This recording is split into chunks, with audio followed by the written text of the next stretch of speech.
Okay, then we'll commence. Okay. Okay, sir. Sanjeev, welcome. Good evening.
I think all came. Okay. Dr. Sadanand, should we start? Yes, sir. Okay, all right. Thank you very much. Again, a very warm good evening to all of you. Today is 3rd of May, 2025. This course is called MPSE 011, and the title of the course is European Union in World Affairs. This course is being offered under MAMIDI, which is Master of Arts in Migration and Diaspora. So this particular course, today is the final class, the 6th class that we have. We started out way back in March, on 29th of March, incidentally. Then we had subsequently 5 classes, and today is the 6th class. Today we'll cover unit 14 and 15, which are the concluding units in this particular course. Just before that, very quick, I think I don't have to repeat. I think all of you are very familiar. And I think over these last 5 weeks, I've explained in certain details about all the nuances, all the factors, all the pros and the cons, upside, downside, different aspects, different developments, and different aims, objectives of the European Union, and particularly the dynamics of it and also the evolution. You know, every institution, it goes through a process of evolution. Like when I think of like India's foreign policy, India's policy of non-alignment, for example, India's or any particular country for that matters, okay, that you pick and choose, okay, it has gone through a lot of changes. Particularly if you take, let us say, 1945, the World War II, as a marker, as a dividing line. I think a lot of things has changed in the world in the last 70, 80 years. Okay? And a lot more things has changed since 1990 at the end of post-Cold War, okay? Either for good or for the worse, okay? You know, we are all academics, okay? We have nothing to choose and pick and choose, okay? We're not going to vote for this or that. But it is our job to make a very discursive analysis at what went on, okay? What are the factors involved, okay?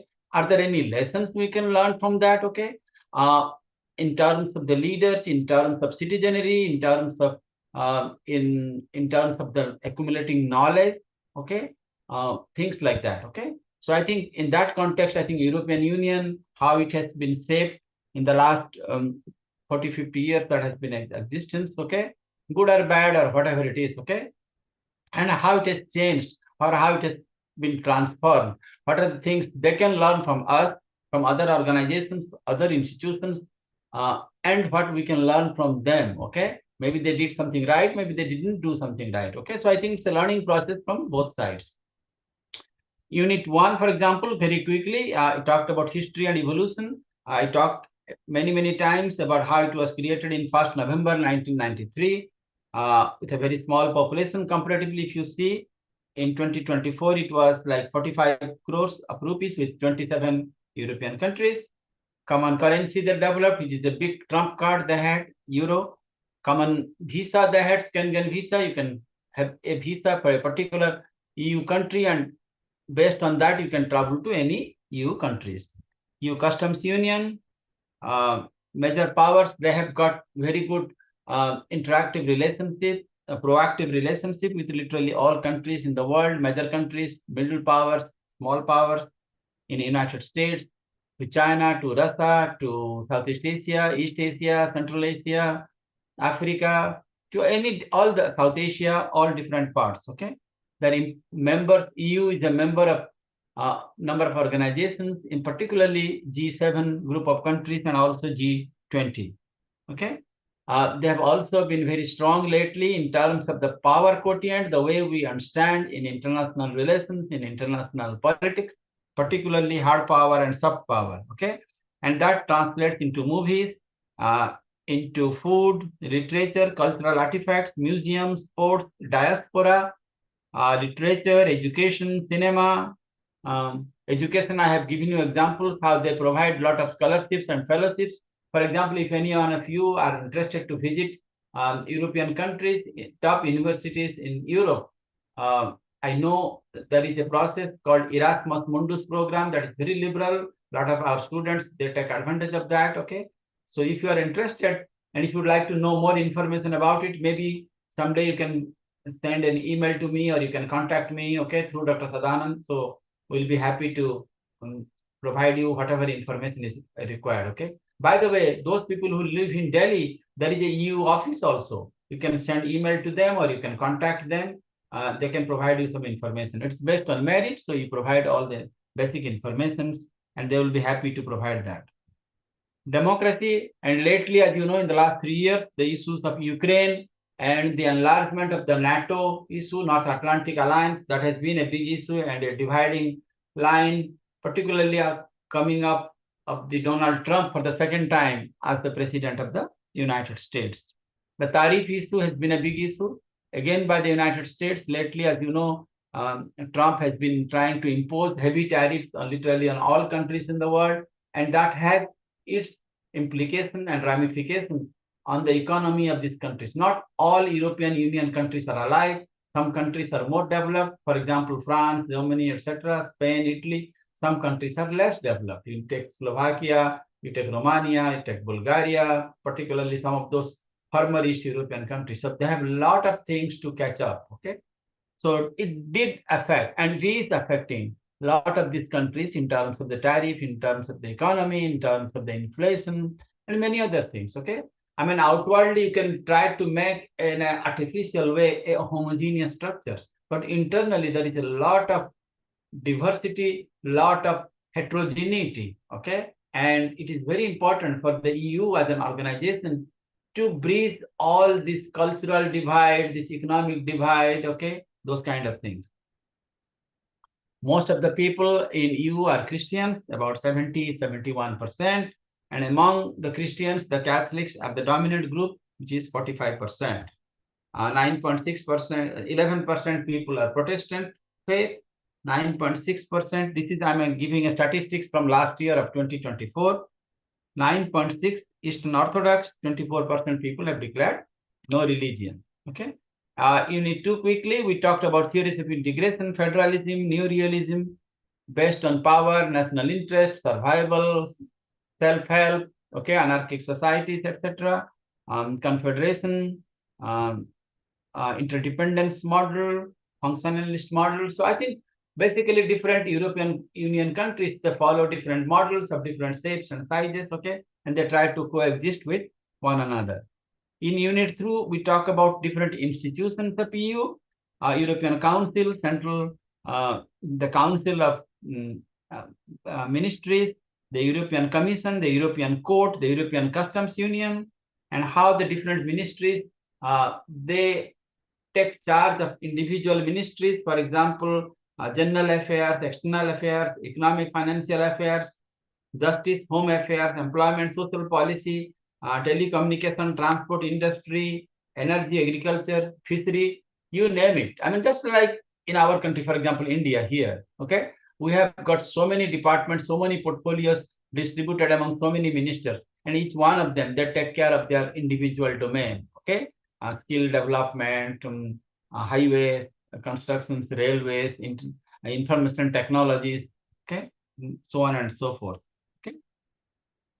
Unit 4, we talked about decision-making process, consultation process, assent procedure, cooperation, co-decision, qualified majorities, double majority in the sense you have majority not only among the population of EU as a whole, but also the majority of the countries also in general. Okay, unanimity, certain things it needed unanimity, issues like culture, social security, issue of diplomas, migrant workers, their rights, their privileges, okay, etc. So these are certain things which require unanimity among all the countries which are under the EU. Unit 5, we talked quickly about single European single market, okay, how it created, tried to develop one market, but what are the obstacles that came along, okay, what are the challenges to the single market systems that was emphasized in a big fanfare, diversity in field of services, implementation of existing rules, compliance with procurement rules, levels of um, uh, trying to make it much more affordable and legally secure. Uh, then we how the single market system also provided certain tangible real benefit to the people who live in EU, like free movement of people, goods and services, removal of barriers within the country, okay, bringing down prices. It also lowered down the airfare within the people traveling within EU countries, mobility, enhanced competition. Okay, so I think these are the things, and also the way EU countries try to make an outreach, okay, to the rest of the world. For example, to Southeast Asia, to Singapore, to Malaysia, to Indonesia, to Thailand, okay, or to different countries in Africa, okay, and how they try to make some meaningful interaction or interactive arrangements, collaborations with those countries, okay, on a win-win propositions, okay, you gain, we gain, that kind of thing.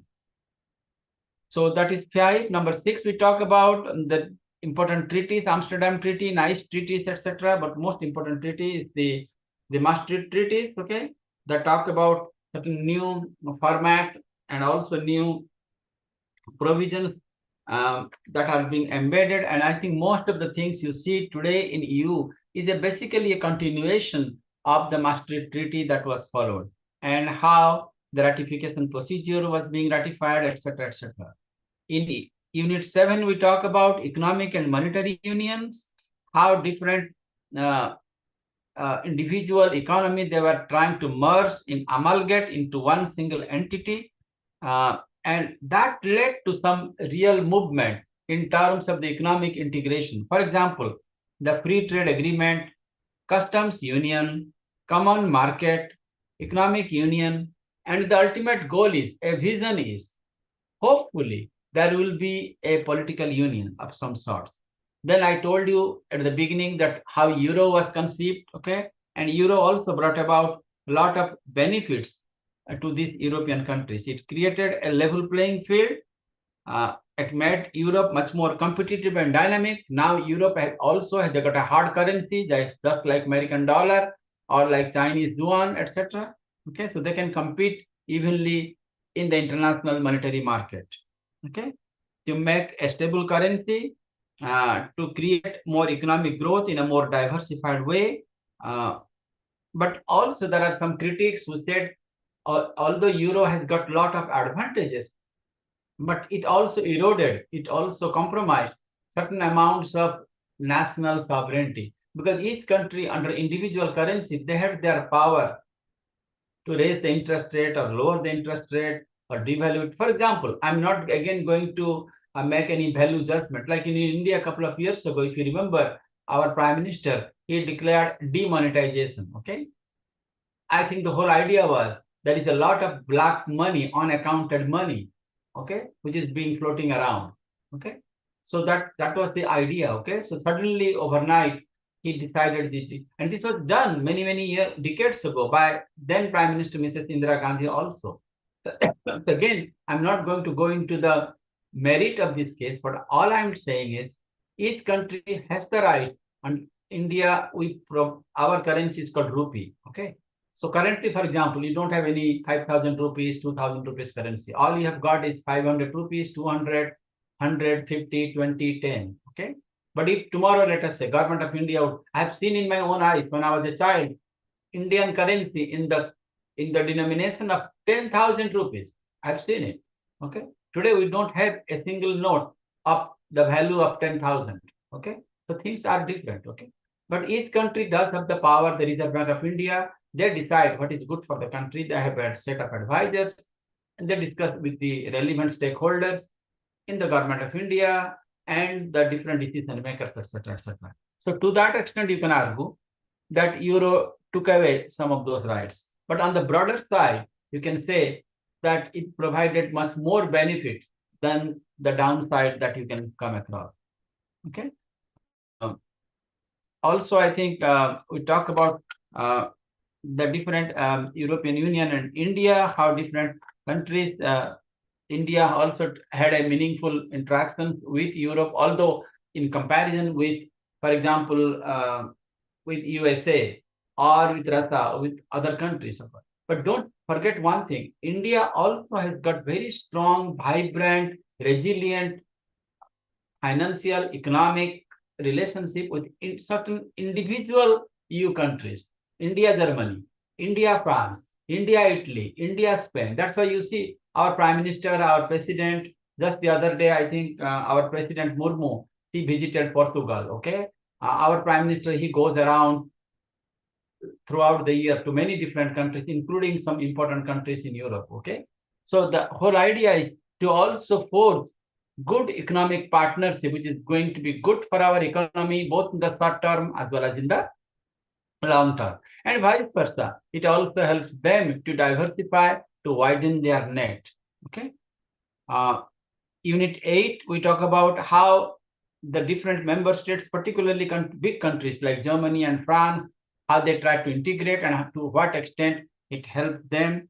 Okay, the German economy, the French economy, and again, Italy, Spain, all those countries, how they benefited being a part of this big entourage of this big umbrella called EU. Okay. Unit 9, we talked quickly about common agricultural policy, how they try to develop, because agriculture is a big component in many, many European countries, not necessarily in the same level. Some countries more, some countries less. Nevertheless, Europe agricultural policy, agriculture is a big thing in most of the European countries. Okay.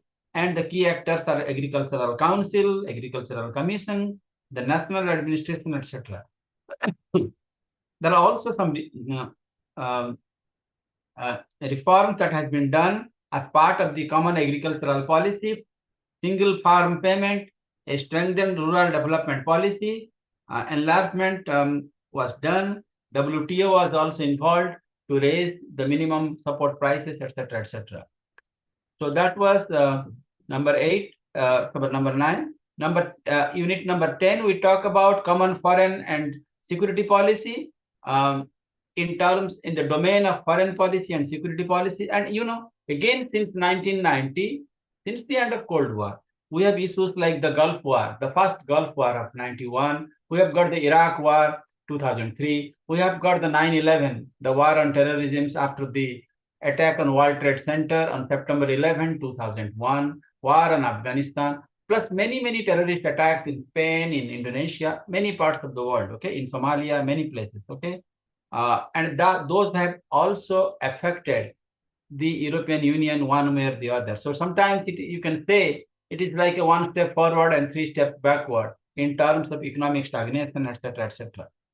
But overall, if you look at common foreign and security policy enunciated by EU, you can safely say that it safeguarded the EU's common values, interests, strengthened the security of the European Union.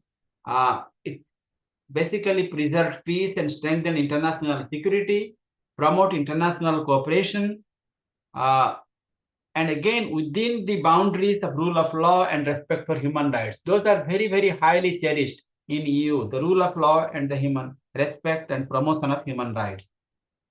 Strengthen democracy, uh, also encourage regional cooperation, contribute to the settlement of conflict in a peaceful way, in a conciliatory way, through discussion and through dialogue. Okay, strengthen international cooperation and fight against armed proliferation, terrorism, trafficking, illicit drugs, promotion of good governance as opposed to bad governance. Okay. Unit 11, we discussed about how European Union, it started out with 6 founding members in 57. It increased to 10 in 2004. And now today we have got a situation where we have got 27 members. And most of this big entry of groups in EU is because of the former East European country who showed interest. Currently, for example, countries like Moldova, Belarus, Ukraine, etc., they would like to be members of EU, and that is being actively under consideration.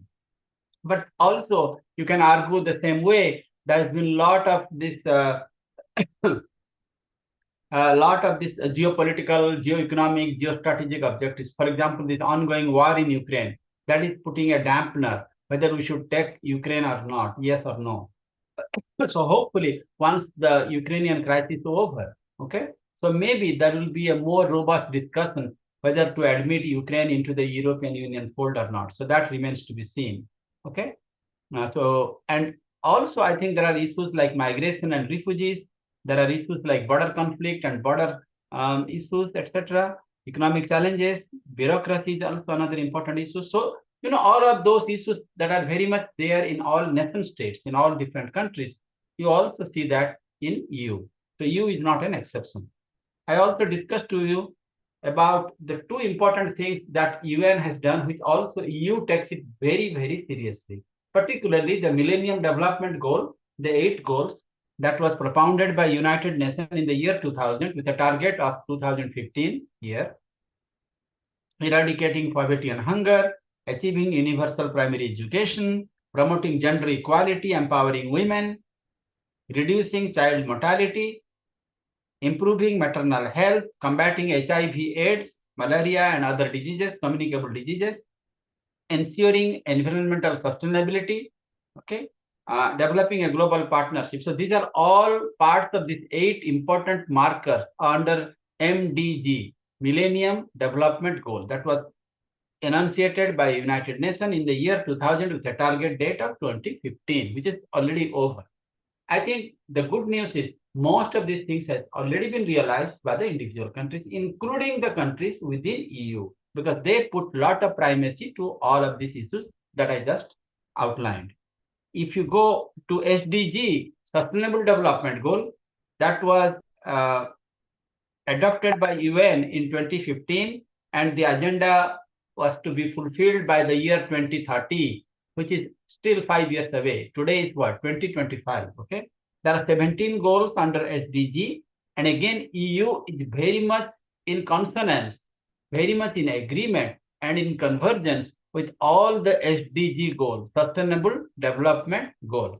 No poverty, zero hunger, good health and well-being, quality education, gender equality, gender parity. So a lot of these things are very overlapping, you can say, with MDG. Clean water and sanitation, affordable and clean energy, decent work and economic growth, industry, innovation and infrastructure, reduced inequality within and among the different people and countries, sustainable cities and commodities, responsible consumption and production, so there is no wastage over there. Climate action, that's a very, very big issue, particularly in this time of global warming, climate change. We have got something like International Solar Alliance. India is a primary member of that, okay? And we take a lot of, we put a lot of time, lot of effort, lot of money, lot of energy into that one, okay? Which is Excuse me, sir. Excuse me, sir. Sir, probably no border dispute among the member countries. Sir, probably no border dispute among the member countries. No, I think there are still certain things. I mean, it's not in a very big way that you see in other countries, but I think still in a very minimal ways there are some border because you cannot count on history. History goes back to millennium. Okay, so Sir. you can artificially merge people. Okay, like two Germany. Okay, just combine. Okay, you guys East Germany, you guys West Germany. You just become one. Okay, but Sir. everything cannot be done in a very artificial in a way. Okay, it takes time. Okay, so the point I'm trying to make is the border issues sometimes you see in certain countries, even in South Asia, like Bangladesh, India, Pakistan, India, Sri Lanka, India, Nepal. Okay, I can pick any countries with anything. Okay, a lot of times it goes out of hand. Okay, then you have got Chechnya issue, you have got East Timor issues. Okay, Bosnia Herzegovina issues. So I think we don't see that kind of big kind of cleavages in terms of the border conflict within EU at this particular time. But there are some minor irritants here and there. I think people are smart enough, the leaders are smart enough to take care of that and to decide that in a spirit of mutuality, in a spirit of complementarity. That's the point I was trying to make. Okay. Thank you, sir. Okay.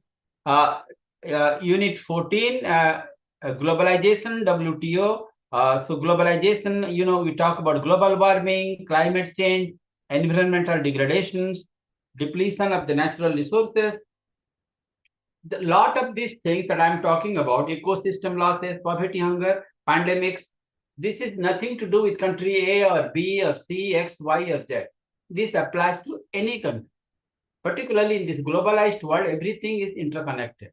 Everything is interbedded. Okay, so you cannot say this is only Colombia's problem, this is only Singapore problem or Fiji problem or India problem. It is everybody's problem. Cyber terrorism, it affects everybody. Climate change, it affects everybody. COVID-19, it affected everybody. So everybody has to sit down together and we have to find certain meaningful ways how we can address these issues and how we can talk about them. So there is no brickmanship or there is no one-upmanship, okay, on this particular matter. Maybe some people are suffering more and some people are suffering less. Some okay, because of the geographical diversity and divergence, etc. But it does affect everybody across the board. Unrestrained capitalism, monopolization of international trade. Like for example, the price of oil. If it goes up, okay, it affects everybody. Okay, maybe some people more, maybe some people less. Okay, because everything is connected. Like I'm a professor of political science. Okay, but 30 years ago, 40 years ago, I used to teach purely quote unquote political science.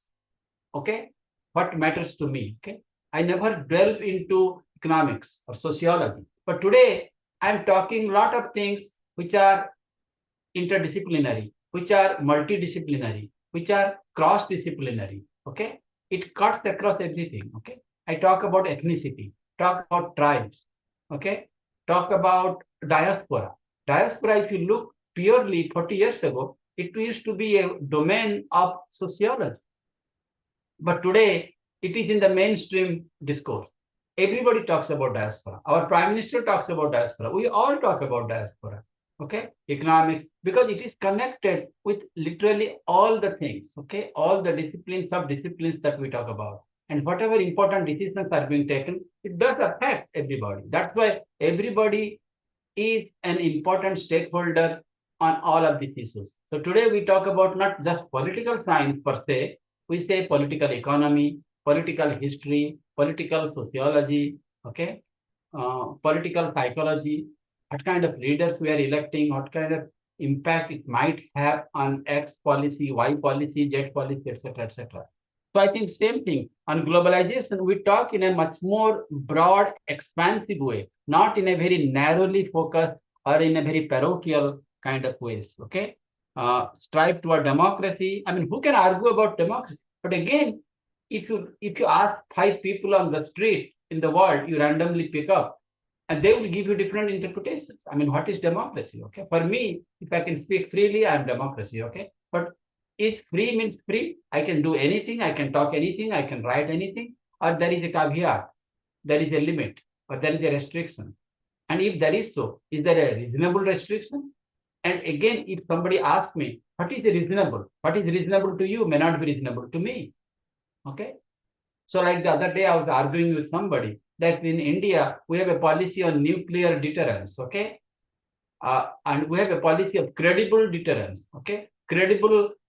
If we get a credible, how can you find which threat is credible or not? What are the criteria? What are the parameters? What is credible? We like in India's nuclear policy, credible minimum deterrence. Minimum. What is minimum? Using one nuclear bomb, 2, 5, 10, 20, and what is minimum to you may be maximum to the other, and vice versa.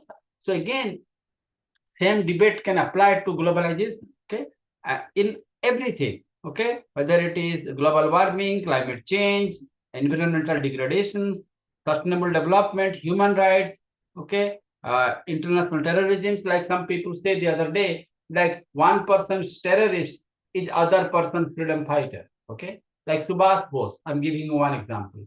He is considered like a hero, like an icon for India's freedom movement. Along with Mahatma Gandhi, he also fought, okay? And the airport in Calcutta is named after Netaji Subhash International Airport, okay? But during the World War II, Japan declared Subhash Bose as a terrorist, okay?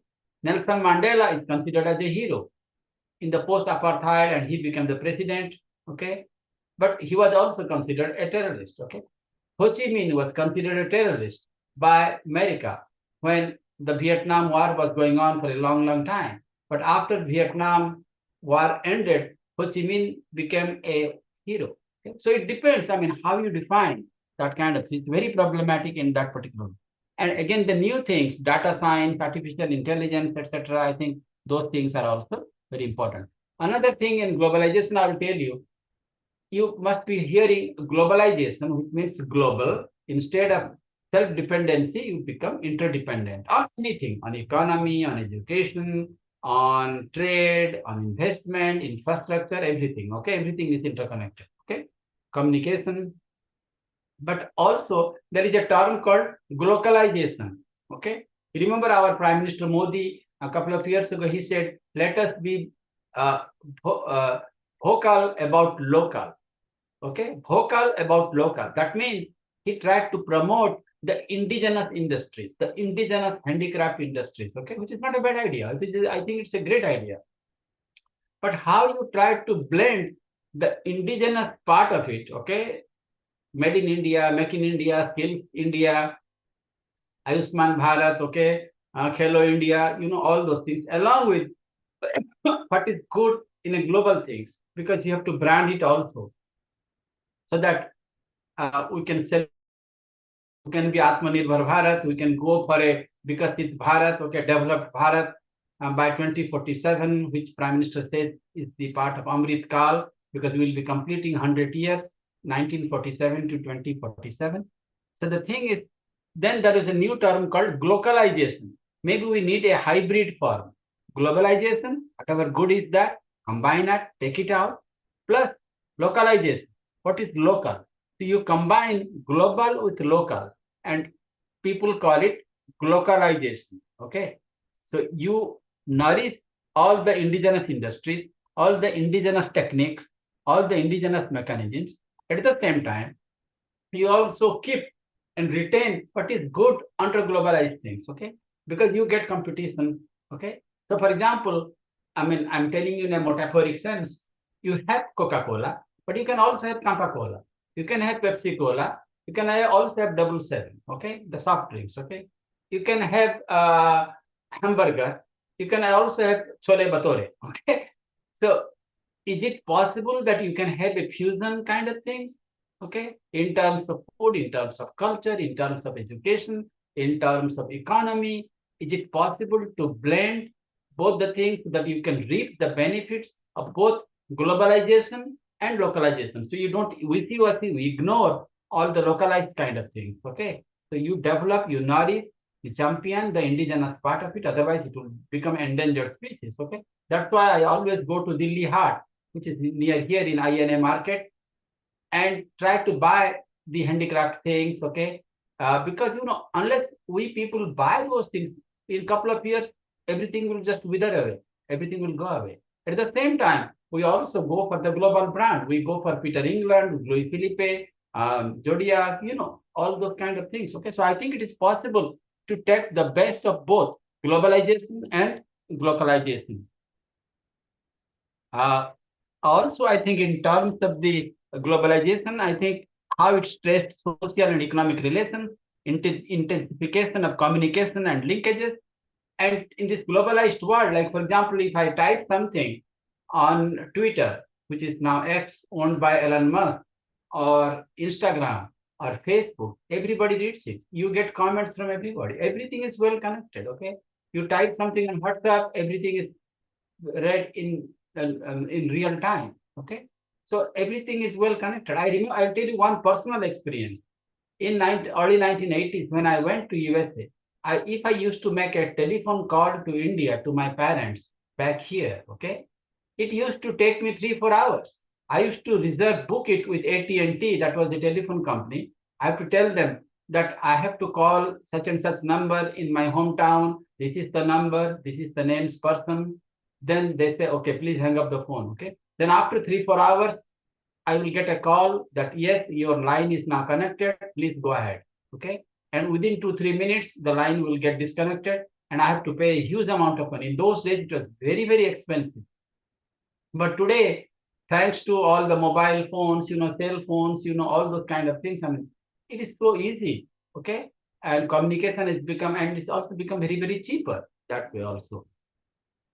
Interpenetration of economic and social practices, emergence of global infrastructure, AI, data science, supply chains, robot technologies, drone technologies, etc., etc. The economic rationalization of globalization, and if I pick one point, it definitely provides the competition. Look at India 40 years ago, 50 years ago. Either you love Coca-Cola or you hate Coca-Cola.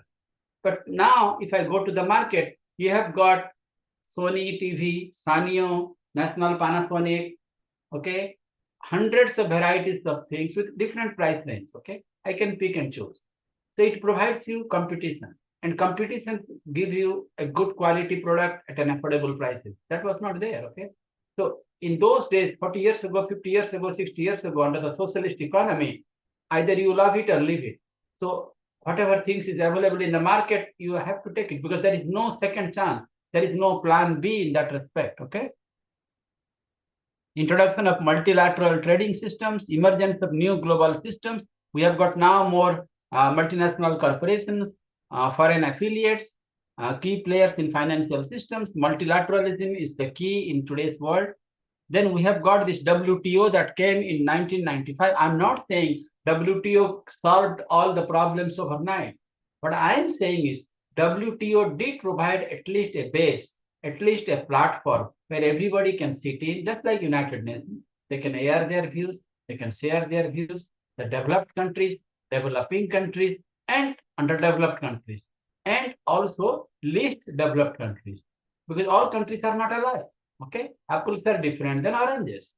Okay, so you have to see, like in Africa, my brother is from Mozambique, but South Africa is not Mozambique. Okay, economy of South Africa is definitely a little bit higher than Mozambique, and there are many other countries in Africa, or for that matter, anywhere in the world, whose economies are either better or even worse. Okay, so we need to see that. So in terms of WTO, I think we see how it raised, the whole idea was to raise the standard of living, to ensure full employment, a large, steadily growing volume of real income, expand the production of trade in goods and services, allow for optimal use of the world's resources, with the idea of sustainable development, preserve the environment, and enhance the means of doing so in respective needs, okay, need for positive effects, provide reasonable multilateral trading. So I think if you look at the aims, objectives, ideas behind the creation of WTO, World Trade Organization in 1995, it's particularly novel. I don't think anybody will argue with that. The problem, as they say, the problem lies with the devil lies with the details, okay, and also with the politics of it, okay. So when these big powers like America, okay, or China, once they say, okay, we agree with it, everything should be hunky-dory, everything will be fine, okay, but everybody likes to extract their pound of the flesh. Like look with Trump too, when he talks about MAGA, Make America Great Again, okay, he tries to extract his pound of flesh, okay, through this. I mean, can you imagine he's imposing 145% tariff on China, okay? So he says, no, I'm not going to give you a free check, okay? There is nothing called a free lunch, okay? Okay. So if you charge me, I'm also going to charge you, okay? So there is nothing free about it, okay? So I think that's very, very important. Functions of WTO: administering trade agreements, acting as a forum of trade negotiation, settling trade disputes, reviewing national trade policies, assisting developing countries in trade policies through technical assistance. So I think in terms of the institutional procedure, WTO, to be fair, I think they did a reasonably a commendable job, okay? I'm trying to be very modest, okay? And I think there are issues, okay? Because the big power, it's like in a big pond, the big fish always have a tendency of eating the small fish, okay? So we must make sure that the big fish and the small fish, okay, I'm using as a metaphor, okay, within this international trading system, they coexist, okay? And they try to prosper in their own particular way, okay? Without imposing too much cost, too much burden on the other side, okay? Intellectual property rights, okay? And again, I mean, again, there are arguments for and against. For example, let us say, you are going to buy a book that is published in New York or Los Angeles, okay? That, if you convert that into Indian currency, like today, for example, I think what? One American dollar will be 87, 88, close to 90 rupees, okay? So 100 American dollar will be 9,000 rupees. That's a lot of money. So if I would like to buy a book, okay, which is a good book written by a good author, okay, I can't afford 9,000 rupees, okay. So some people take advantage of that, and you go to Connaught Place, you go to Lajpat Nagar, you go to Nehru Place, you go to some other places, okay. They provide you cheap edition of that book, okay, in 3,000 rupees, 2,000 rupees, 1,000 rupees. So, and sometimes unwittingly we buy that, okay. It sounds very unethical. I agree with that. But at the same time, I can't afford 9,000. So either I will not read that book, or I have to arrange somehow 9,000 rupees, $100, okay, to buy that book, okay. But on the other side of the argument, if everybody tries to steal the intellectual property, okay, because a particular author, he spent 5, 6, 7 years writing this book with providing some original ideas, original theories, okay, and some people, because he is writing not for free, okay, and he's not getting any royalty, he's not getting any commission, okay, and people with a dubious publishing house, they're selling it on the street with $10, $5, $3, etc., etc., okay. So there are arguments. I think the WTO should try to provide a level playing field where maybe there can be an Indian edition. I think some of these people are doing it now. For the Indian market, okay, we can make some discount, okay. So instead of 9,000, I'm just giving you an example, we can sell it for 4,000 or 3,000, okay. So instead of getting, let us say 3,000 profit, you can get 1,000 rupees profit, or maybe 500 rupees profit, okay. So you get something for it, okay. But if you make it 9,000, I can buy that, okay. Or if you sell it for 1,000 and the author does not get any credit, no royalty, no nothing, that's also cheating, and that's also forgery, okay. And that is a total violation of intellectual property rights, okay. So I think that should be a particular provision for that kind of things, okay. You also have taken a lot of steps in terms of agricultural products. Again, as I told you, different countries within EU, all those 27 countries, they produce different kind of agricultural produce. Some people produce more wheat, more barley, more maize, more rice, etc. I mean, how you playing field, okay? So how you provide a price structure, etc., etc. I think, again, there are countries which are more developed, which are less developed. So I think the WTO that tries to provide at least some kind of uniform basis for that, how to confront on the issue of environment, also how to confront these issues of biodiversity, climate change, use of chemicals, desertification, etc., deforestation, okay. Sometimes they take the help. I remember I was part of this project by Melinda and Gates Foundation, where they put a lot of money on forestation drives to put more plants into it, okay. And I think to an extent that was very successful. So I think people do take help of some of the NGOs, some of the high-profile organizations that support these goals of go green, okay, green and clean kind of things, okay, promote environmental dimension of sustainable development, promotion of all different aspects of environment. Because environment is something, it is not like a unidimensional kind of thing. It affects all other things also, your lifestyle, your economic future, your children's future, your posterity. I think everything is dependent on that one. So I think EU does take some very important steps in these particular ways. The final chapter, Unit 15 on comparative regional integrations. They have got, EU has got very meaningful relationship with all the countries, whether it is the Central American Integration Process, Andean Community, Gulf Cooperation Council, GCC. For example, even in GCC countries, GCC countries consist of what? Bahrain, Kuwait, Oman, Qatar, Saudi Arabia, Emirates, and most of these countries, I would say they are very endowed with natural resources, particularly oil, and very rich, particularly countries like UAE, Kuwait, Qatar, Saudi Arabia, etc., comparable to Oman and Yemen, etc. Okay. And those countries, they have relationship with EU, okay, providing oils, okay, particularly in terms of prices. But again, during the oil crisis of 70, these oil European countries, they did face a lot of hardships, okay. And recently, as you know, in the G20 conference that took place in Delhi, India, 2 years ago, we had got this new initiative called IMEEC, India, Middle East, European Economic Corridor. Now, when Prime Minister Modi went to Saudi Arabia last week, he did discuss with the Crown Prince Mohammed bin Salman about how to take this idea forward. India, Middle East, European Economic Corridor, basically all the way from India to through GCC country to Saudi Arabia to Europe, okay, and how we can make a big linkage, okay, big network kind of thing, which will be good for all the countries, okay. There are a lot of logistical issues involved. I think how we can do that. There is also another organization called I2U2. I2U2 means India, Israel, United States of America, and United Arab Emirates. Individually, India and America has a good relation. India and Emirates have a good relation. India and Israel have good relationships.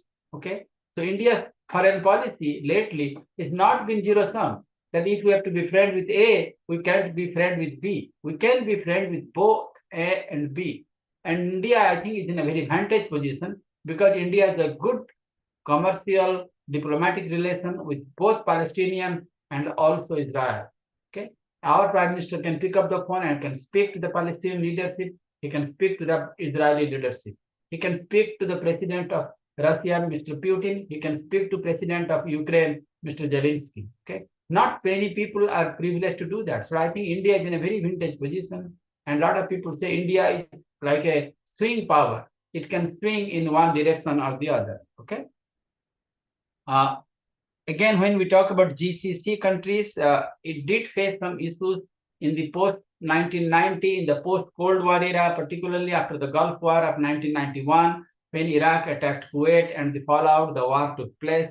The 2003 Iraq War, the war on Afghanistan, when George Bush was the president, okay, the Arab Spring issue of 2001, the issue of the demand for democratization in Egypt, in Morocco, in Bahrain, okay, the issue in Yemen, the Houthi rebels, okay, and still going on, okay, on again, off again, okay, the Palestinian issue, the Gaza issue, the attack on October 7 by the Hamas, and again the fallout, the attack on Gaza, okay, back and forth kind of thing. I think all of these things are also affecting the relationship between EU and GCC, okay. But at the economic front, I think it is going reasonably well, pretty well, I would say, okay. EU and ASEAN, it was created in 1980. ASEAN countries, all the way from Indonesia, Malaysia, Singapore, Brunei, Philippines, okay, Thailand, all those countries. So they have got good, meaningful relationships. And again, for example, Malaysia, it provides a lot of rubber, okay. So European countries, if they depend on certain technologies related to rubber, they rely on Malaysia. Singapore, okay, and Thailand, and many other countries, okay. So they provide a lot of these logistics, etc., okay. In terms of SAARC, which is closer to us, to India, because India is the most important part of SAARC, South Asian Association of Regional Cooperation. It was created, as you all know, in the year 1985. So today is what? 40th year. Okay. It was created in the city of Dhaka, then Bangladesh. Okay. By then Prime Minister, President Ziaur Rahman. The headquarters of SAARC is in Kathmandu, Nepal. So, but there is a difference between European Union and SAARC, because European Union is mostly consisting of old industrialized countries, and SAARC is mostly consisting of developing countries like Nepal, like Bhutan, even you can say Bangladesh, etc. Although the economy of Bangladesh lately has improved in the last 10, 20 years. The EU countries, for the most part, they are committed to parliamentary democracy, multi-party system, free and regular elections, market economy, etc. But I think if you look at South Asia, I would say SAARC, it is a kind of mixed bag. In India, mostly, I think we have, not mostly, we have democracy since 1947 till today. But in Pakistan, in the last 70, 80 years, they've undergone spells of military dictatorship. Ayub Khan was there, Yahya Khan was there, Parvez Musharraf was there, and even if when civilian government is there, like today, they have a government of Sabaz Sharif, okay? But I don't think he has got the same power or the same mandate, because the army still occupies a very, very important role. The relationship between civil and military component in Pakistan is not that much clearly demarcated the way you see in India or other countries. You know, go to Nepal, okay? It used to be a monarchy for a long, long time, till the entire family of King Birendra was wiped out in that massacre, okay, in that assassination by the Crown Prince Dipendra, okay? Then the monarchy abolished, then now they are trying to develop a more kind of federal systems in Nepal. In Bhutan, they have a monarchy. Still, they have a monarchy, okay? In Bangladesh, also they had spells of military by Irsad government, okay, by Ziaur Rahman government, who used to be dictators, okay? So there have been spells, okay? And they have also been victims of instability, even today also, under the interim Prime Minister Yunus, before that with Hasina Wajed, and this ongoing fight between the Awami League leader Hasina Wajed and the BNP, Bangladesh Nationalist Party leader, Khaleda Zia, etc. Okay, in the post-1971, in the post-Mujibur Rahman period. Go to Sri Lanka, they also had this long-drawn ethnic conflict in the eastern Jaffna province, okay, by LTTE, Liberation Tamil Elam, okay. Although that is abated, still I think they have got in election, they have a president, they have a prime minister. In Maldives, sometimes we hear about the different coups. So what I'm saying is, in South Asia, it's not uniform.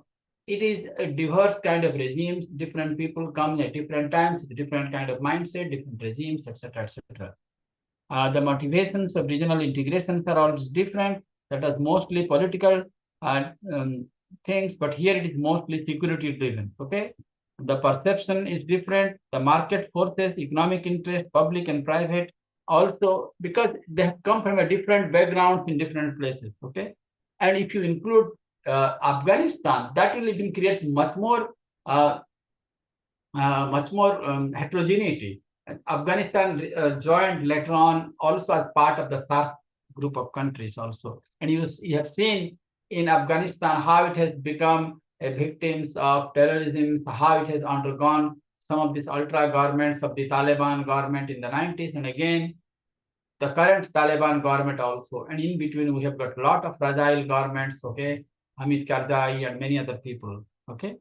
So I think in general, you see much more uniformity, much more kind of predictability within EU comparable to SAARC countries, but SAARC also has a lot of things to learn from EU in terms of trying to maintain certain kind of commonalities, etc. The lessons of EU for SAARC, I think seeking compromises, how we can keep a more compromising things, equitable distribution of benefits. I don't think we have done that enough. Although in sporadically, for example, we did some in terms of the water sharing agreements with Tista River, with Farakka things with Bangladesh. But we still have got issues, okay? Kalapani issue with Nepal, with many other issues. The procedural things, we don't have the same visa like in European Union. We don't have the same currency, just like euro within the SAARC countries. So I think there are number of issues that I think we need to learn from them. But okay, we recognize that SAARC is different than EU, but I think certain things can be improved over a period of time. So we can learn from them definitely. And maybe if there is a good intention by the leaders at the top, certain things can be done. We did try to do with SAFTA, South American Free Trade Agreement. But the other problem is in SAARC, we have a provision called unanimity. We need consensus. It's very difficult to get consensus among all the 9 countries of SAARC, okay? In Europe, a lot of these things can be done by majority, okay? And since they have a very entrenched kind of democratic institutions, it's much easier for them. Here we have got too many stakeholders, okay? Like Amartya Sen wrote a book called Argumentative Indians. You meet 2 Indians, they talk differently, they argue differently, okay? It's very difficult to find a common ground on that one. And think about South Asia. People, whatever a person is thinking in Thimphu, Bhutan, or Dhaka, Bangladesh, or Kathmandu, Nepal, or Colombo, Sri Lanka, or Maldives, Malay, it's totally different, okay? But we need to find and force certain common grounds in that one. And I think to that extent, I think EU can provide at least some template how we can face the challenging times, particularly in these terms of global turbulence, where a lot of things are changing. What you think today can change in a week's time, in a month's time, okay? And you saw that after the coming of Trump, and also with this outbreak of COVID-19, okay? The world has never been the same, the economy has never been the same, okay? So, but there are always lessons to be learned in that particular ways, okay? So I think that's all I have to say today. Before I take your questions and comments, I would like to publicly thank Dr. Sadanand Sahu for giving me this opportunity of teaching your course. I really appreciated that, and I'm very thankful to IGNOU. And I'm so thankful to all of you. Some of you also took my classes last 2 months ago, India and the world, etc.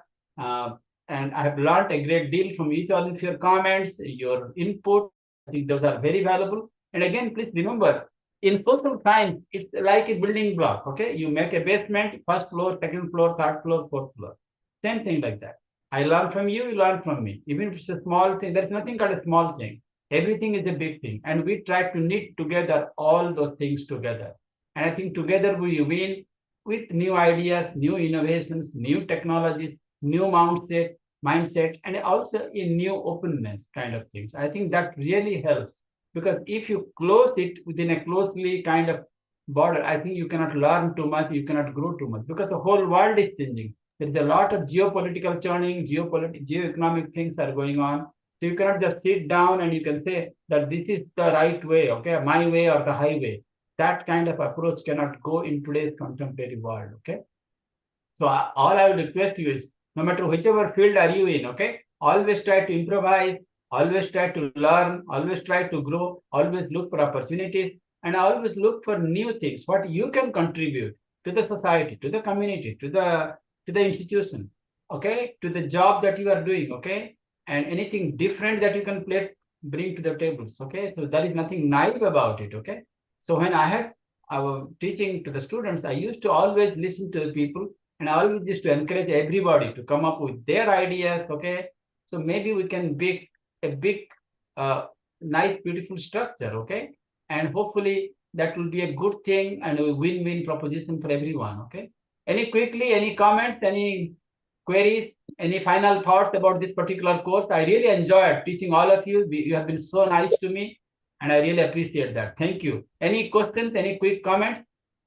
Sir, nothing like that. We are thankful to you for your valuable words, and on the behalf of my classmates, I'm highly thankful to you.